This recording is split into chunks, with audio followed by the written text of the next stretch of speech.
The thief and the டொங்கி. கழுதை திருடர்கள். ஒரு ஊருல ஒரு விவசாயி இருந்தாரு.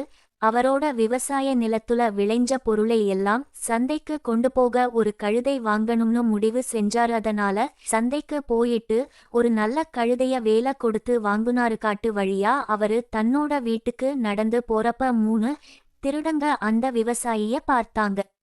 அவர்கிட்ட இருந்த அந்த கழுதையை எப்படியாச்சும் திருடணும்னு முடிவு செஞ்சாங்கன்னா அந்த நாட்டை ஆண்ட ராஜா ரொம்ப கண்டிப்பாய் இருந்தாரு. திருடர்கள் எல்லாருக்கும் ரொம்ப பெரிய தண்டனை கொடுத்தாரு. அத நினைச்சு 3 திருடர்களும் பயந்தாங்க. இருந்தாலும் திட்டம் போட்டு அந்த விவசாயிய ஏமாத்த நினைச்சாங்க. அப்பத்தான் கழுதை திருடு போனத ராஜா கிட்ட போய் அந்த விவசாயி சொல்ல மாட்டாரு. நமக்கும் எந்த பிரச்சனையும் இல்லைன்னு நினைச்சாங்க. வெயில் ரொம்ப இருந்ததால ஒரு மரத்தடியில் படுத்து ஓய்வெடுக்க ஆரம்பிச்சாரு. அப்ப ஒரு திருடன் அவர் கூடவே ஓய்வெடுக்குற மாதிரி நடிச்சான்.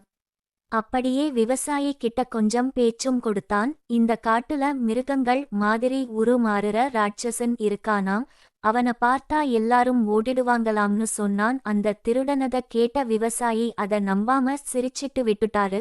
கொஞ்ச நேரத்துல தூங்க ஆரம்பிச்சாரு அந்த விவசாயி. அப்ப இன்னொரு திருடன் அங்க வந்து கழுதையை கட்டியிருந்த கயித்த கழட்டி தன்னோட கழுத்துல மாட்டிக்கிட்டான். இன்னொரு திருடன் அந்த கழுதையை வேற பக்கம் இழுத்துக்கிட்டு போயிட்டான். கொஞ்ச நேரத்துக்கு அப்புறம் தூக்கத்துல இருந்த விவசாயி அந்த திருடனை பார்த்தாரு. கழுதைக்கு பதிலா ஒரு மனுஷன் இருக்கானேன்னு சத்தம் போட ஆரம்பிச்சாரு. உடனே பக்கத்துல இருந்த திருடன் அடடா, இதுதான் அந்த மிருகங்கள் மாதிரி உருமாறுற ராட்சசன் போல இருக்கு, வாங்க ஓடிடலாம்னு சொல்லிட்டு ஓட ஆரம்பிச்சான். விவசாயியும் வேற பக்கம் ஓட ஆரம்பிச்சாரு.